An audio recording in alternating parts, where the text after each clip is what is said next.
ಇಂದೇ ಡೌನ್ಲೋಡ್ ಮಾಡಿ ಮತ್ತು ನಿಮ್ಮ ನೆಚ್ಚಿನ ಶೋಗಳನ್ನ ಆನಂದಿಸಿ. ಮಕ್ಕಳನ್ನ ಸ್ಟ್ರಿಕ್ಟ್ ಆಗಿ ಬೆಳೆಸಲಿಲ್ಲ ಅಂದ್ರೆ ಇವ್ರುಗಳು ಅತ್ತೆ ನಾನು ಕೇಳ್ತೀನಿ ಅಂತ ಹೇಳ್ದೆ ತಾನೆ. ಅವಳ ಹತ್ರ ಹೇಗೆ ಮಾತಾಡಬೇಕು ಅಂತ ನನಗೆ ಗೊತ್ತು. ಹಿತಾ, ಶರ್ಟ್ ಯಾಕೆ ಹರಿದೆ? ಹಾಗೆ ಮಾಡೋದು ತಪ್ಪಲ್ವಾ? ಎಲ್ಲಿ ಸಾರಿ ಕೇಳು.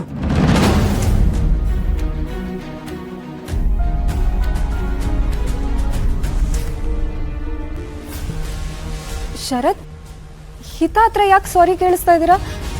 ಮಾಯ ಕೊಡೋ ಟಾರ್ಚರ್ಗೆ ಇವಳು ಮಾಡಿದೇನು ದೊಡ್ಡ ತಪ್ಪಲ್ಲ. ಹಿತಾ, ಶರ್ಟ್ ಹರಿದಿದ್ದು ತಪ್ಪಲ್ವಾ? ಸಾರಿ ಕೇಳು ಅಂತ ಹೇಳ್ತಾ ಇದ್ದೀನಿ ತಾನೆ. ಬಾಸು, ಒಂದೇ ನಿಮಿಷ ನನ್ನ ಮಾತು ಕೇಳಿ.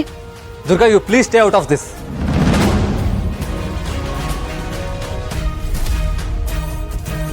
ನಾನು ಅವಳಿಗೇನು ಹೇಳಲ್ಲ. ಹಾಗನ್ ಮಾತ್ರಕ್ಕೆ ಅವಳ ಮನ್ಸಿಗೆಲ್ಲ ಬಂದಿದ್ದು ಮಾಡೋದು ಅಂತ ಅರ್ಥ ಅಲ್ಲ. ಸ್ವಲ್ಪ ಶಿಸ್ತಿರ್ಬೇಕು. ಅದೇ ಮತ್ತೆ ಗಿಡವಾಗಿ ಬಗ್ಗದ್ದು ಮರವಾಗಿ ಬಗ್ಗುತ್ತಾ? ಏಯ್ ದುರ್ಗಾ, ನೀನ್ ಎಷ್ಟರಲ್ಲಿರ್ಬೇಕು ಅಷ್ಟರಲ್ಲಿರೋ. ಶರತ್ತು ಮಾತಾಡ್ತಿದ್ದೆ ಅಂತಾನೆ. ಹಿತಾ, ಸಾರಿ ಕೇಳು ಅಂತ ಹೇಳಿದೆ ತಾನೆ. ಹಠ ಮಾಡ್ಬೇಡ.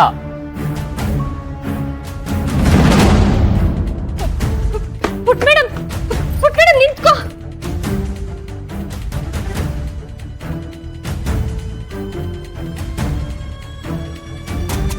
ನೋಡು ಶರತ್ತು ಹೆಂಗ್ ಓಡೋಗ್ತಾಳೆ ಅಂತ.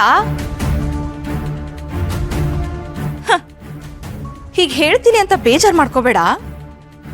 ಚಿಕ್ಕ ಮಕ್ಕಳು ಮಕ್ಕಳಾಗಿದ್ರೇನೇ ಚಂದ. ಸ್ವಲ್ಪ ಸಲಿಗೆ ಕೊಟ್ರು ಹಿಂಗೆ ಆಗತ್ತೆ. ಅತ್ತೆ, ಏನ್ ನಿಮ್ಮ ಮಾತಿನ ಅರ್ಥ? ಆ, ಏನಿಲ್ಲ, ಸುಮ್ಮನೆ ಮಾತಿಗೆ ಹೇಳ್ದೆ ಅಷ್ಟೇ. ಹಿತಾ ನಮ್ಮನೆ ಮಗು ಅಲ್ವಾ, ಅವಳು ಹೇಗಿದ್ರು ಚಂದನೆ. ಮಾಯಾ ತುಂಬಾ ಒಳ್ಳೆ ಹುಡುಗಿ, ಹೇಳಿದ್ರೆ ಅರ್ಥ ಮಾಡ್ಕೋತಾಳೆ. ಅವಳೇನ್ ಬೇಜಾರಾಗಲ್ಲ. ಒಂದ್ ಶರ್ಟ್ ತಾನೆ, ಬೇರೆ ತಗೊಂಡ್ರೆ ಆಯ್ತು. ಎಷ್ಟು ನಾಟಕ ಮಾಡ್ತೀಯ ದಮಯಂತಿ. ನಿನ್ನ ಮತ್ತೆ ಮಾಯದ ನಿಜವಾದ ಬಣ್ಣ ಏನು ಅಂತ ಶರತ್ ಗೊತ್ತಾಗ್ಲಿಲ್ವಲ್ಲ, ಅದೇ ನನಗೆ ಬೇಜಾರು. ಪಾಪ ಶರತ್ ಎಲ್ಲರಲ್ಲೂ ಒಳ್ಳೇದನ್ನು ಹುಡುಕ್ತಾರೆ.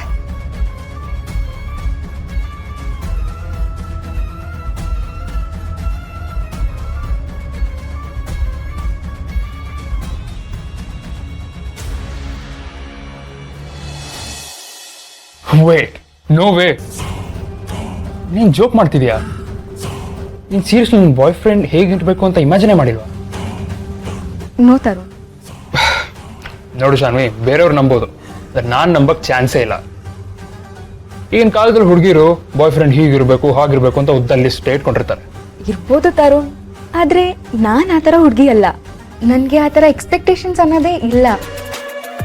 ಮನೆಯಲ್ಲಿ ಯಾವ ಹುಡುಗನ್ ತೋರಿಸ್ತಾರೋ ಅವ್ರನ್ನ ಯೋಚನೆ ಮಾಡಿದೆ ಮದುವೆ ಆಗತ್ತೆ. ರಿಯಲಿ?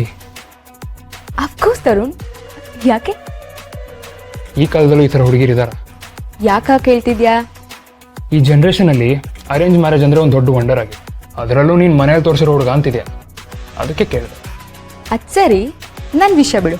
ಇವಾಗ ನೀನು ಹೇಳು, ನಿಂಗೆ ಯಾವ ಥರ ಹುಡುಗಿ ಬೇಕು? ಯು.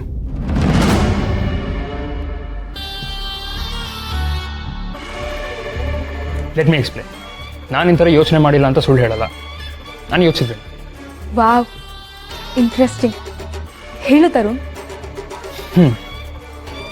ನಾನು ಮದುವೆ ಆಗೋ ಹುಡುಗಿ ಬ್ಯೂಟಿಫುಲ್ ಆಗಿರ್ಬೇಕು, ಮತ್ತು ನನ್ನ ಫ್ಯಾಮಿಲಿನ ತನ್ನ ಫ್ಯಾಮಿಲಿ ಥರ ಟ್ರೀಟ್ ಮಾಡಬೇಕು.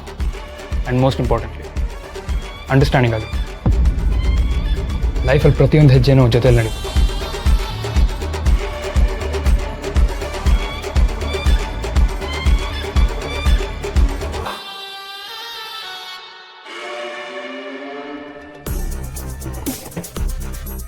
ಫಿಶ್ ಬಲೆಗೆ ಬಿದ್ದಾಗಿದೆ.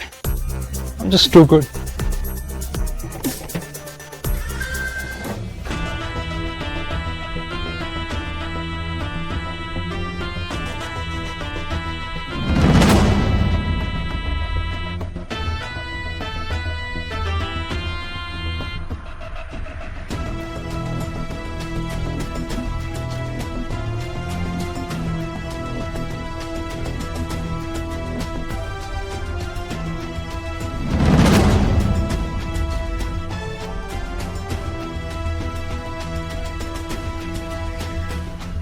ಅಂಬಿಕಾ, ನೀನ್ ಇಲ್ಲೇ ಇದೆಯಾ ಅಂತ ನನಗೆ ಚೆನ್ನಾಗಿ ಗೊತ್ತಿದೆ.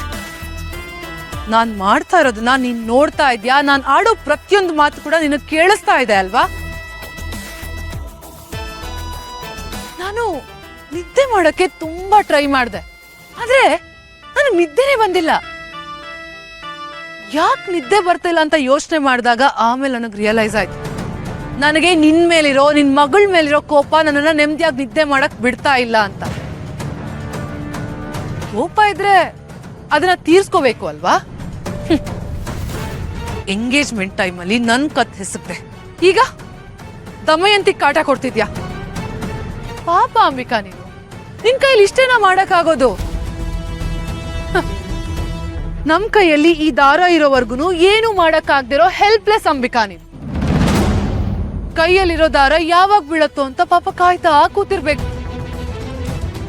ನಿನಗೆ ಈ ಪರಿಸ್ಥಿತಿ ಬರುತ್ತೆ ಅಂತ ನಾನು ಅನ್ಕೊಂಡಿರ್ಲಿಲ್ಲ ಅಂಬಿಕಾ.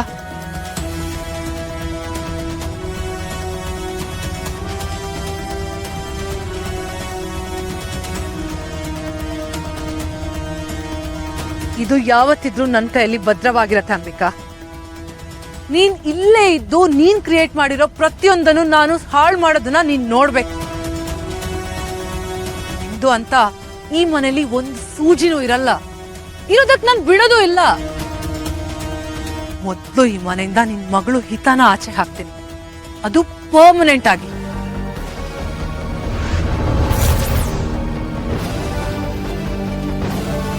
ನೀನ್ ಒಂದ್ ಕಾಲದಲ್ಲಿ ಈ ಮನೆಗೆ ಸೇರ್ದವಳಾಗಿದ್ದೆ ಅನ್ನೋದನ್ನ ಮರಿಬೇಕು. ಹಾಗ್ ನನ್ನ ಸ್ಥಾನನ ಈ ಮನೇಲಿ ಗಟ್ಟಿ ಮಾಡ್ಕೋತೀನಿ ಅಂಬಿಕಾ. ಎಲ್ರೂ ನಿನ್ನ ಮರ್ತು ಹೋಗ್ತಾರೆ. Just wait and watch.